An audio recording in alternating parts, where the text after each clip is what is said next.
अजीत पवार के रहस्यमयी मौत से अब पर्दा उठने वाला है। अब कोई राजनेता नहीं देश का, अब अजीत पवार के भतीजे ने मोर्चा संभाला और उन्होंने तमाम सबूत इकट्ठे कर लिए कि ये महज एक हादसा, एक मानवीय भूल नहीं, उससे ज्यादा है। उन्होंने मीडिया से बातचीत करते हुए एक बड़ा ऐलान किया कि 10 फरवरी को, देखिए ये रोहित पवार है, ये अजीत पवार के भतीजे हैं। जैसे शरद पवार के भतीजे हुए अजीत पवार, अजीत पवार के भतीजे हैं रोहित पवार। रोहित पवार ने बड़ा ऐलान किया है कि 10 फरवरी को उन्होंने मीडिया को बुलाई है। देखिए आज 8 फरवरी है, परसों 10 फरवरी है। परसों 10 फरवरी में महाराष्ट्र के अंदर एक बड़ा खुलासा जो उनके भतीजे हैं रोहित पवार, अजीत पवार के भतीजे, वो मीडिया के सामने रखेंगे। क्या कुछ मामला है, क्या कुछ चल रहा है, और एक जो प्राथमिक रिपोर्ट भी जो है ब्लैक बॉक्स की निकल के आई, उस रिपोर्ट की चर्चा भी कर देंगे इस वीडियो में। लेकिन रोहित पवार अब उस लिस्ट में आ गए हैं। अब तक तो आपने देखा कि जो कांग्रेस के कुछ नेता थे या ममता बनर्जी थी, अखिलेश यादव थे, ये सवाल उठा रहे थे, जांच का विषय इसे बता रहे थे। ये अलग बात है कि वहां के मुख्यमंत्री देवेंद्र फडणवीस कह रहे हैं राजनीति मत करो, जाने दो, राजनीति मत करो, जाने दो। लेकिन अजीत पवार के परिवार से अजीत पवार के भतीजे ने मोर्चा संभाला और 10 फरवरी की तारीख उन्होंने मीडिया बुलाई है और कही है कि हम सारा, ये कह ले जिस तरीके से वो बातचीत कर रहे थे मीडिया में, ऐसा लग रहा था कि सारा सबूत जो है वो इकट्ठा कर चुके हैं, सारा सबूत जुटा चुके हैं। अब जो है परसों जो है वो बड़ा जो है ऐलान करने वाले। यकीन नहीं हो रहा, जरा हेडलाइंस देखिए, हर जगह आज तक से लेके सब जगह चल रहा है, अजीत पवार की मौत पर भतीजे रोहित ने कही बड़ी बात, 10 फरवरी को करेंगे ऐलान। दूसरा देखिए, अजीत पवार की मौत को लेकर संदेह, 10 फरवरी को दूंगा प्रोजेक्शन, बोले रोहित पवार। तो रोहित पवार मैदान में कूद गए। देखिए, एनसीपी नेता और महाराष्ट्र के उप मुख्यमंत्री अजीत पवार का बारामती में विमान दुर्घटना में निधन हो गया था।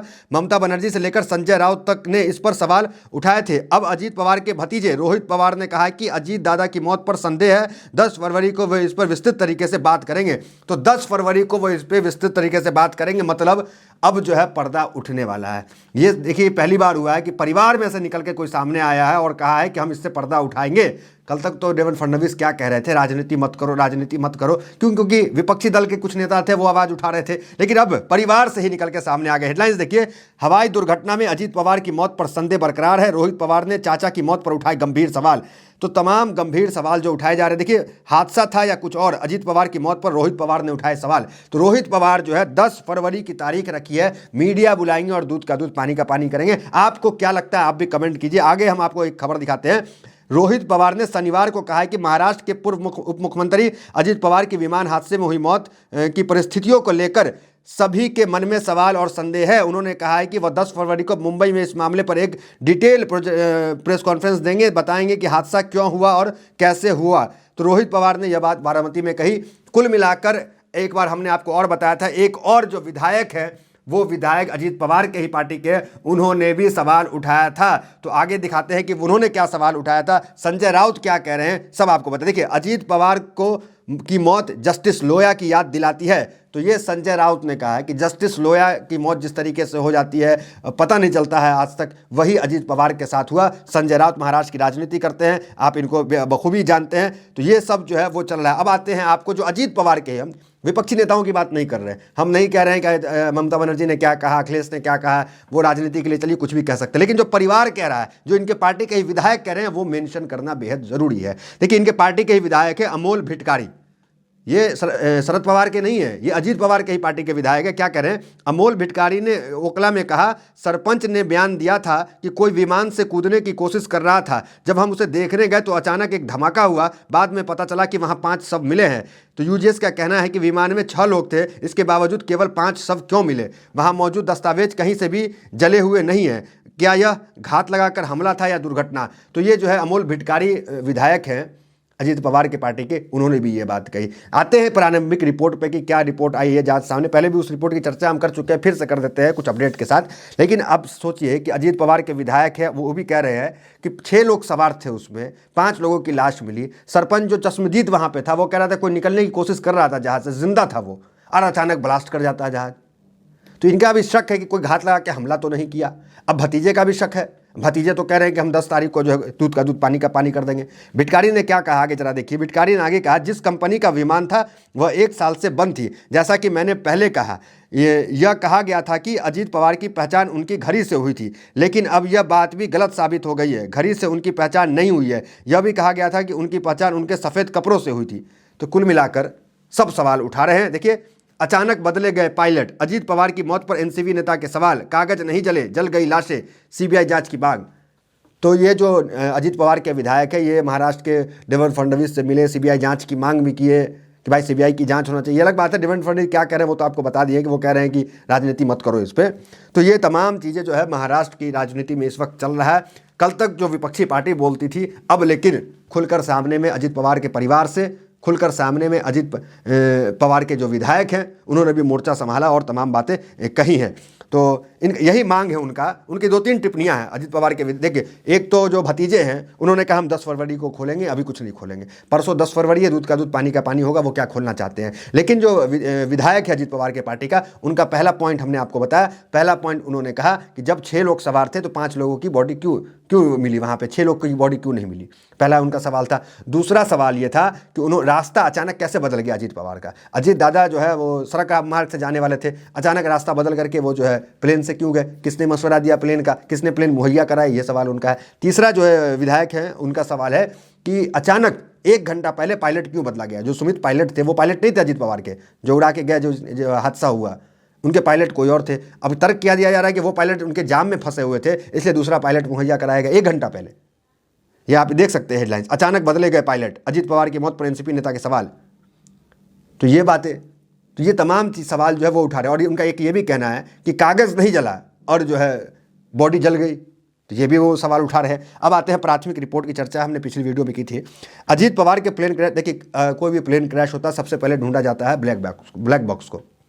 ब्लैक बॉक्स से ही जानकारी मिलती है कि क्या दुर्घटना कैसे हुई, क्या था विमान में कहीं कुछ बम तो नहीं था, सब कुछ जो है वो ब्लैक बॉक्स से ही तय होता है। ब्लैक बॉक्स जो है वो सबसे सेफेस्ट जगह पे रखा जाता है और इतना मजबूत होता है कि कोई बम धमाका हो, कोई ब्लास्ट हो या कोई पानी समुद्र कहीं गिर जाए, ना तो वो उसको पानी ब्लैक बॉक्स को ख़राब कर सकता है, ना तो कोई बम ख़राब कर सकता है। वो इतना उसकी सेफ्टी होती है। हालांकि नाम उसका ब्लैक बॉक्स है लेकिन वो ऑरेंज कलर का होता है।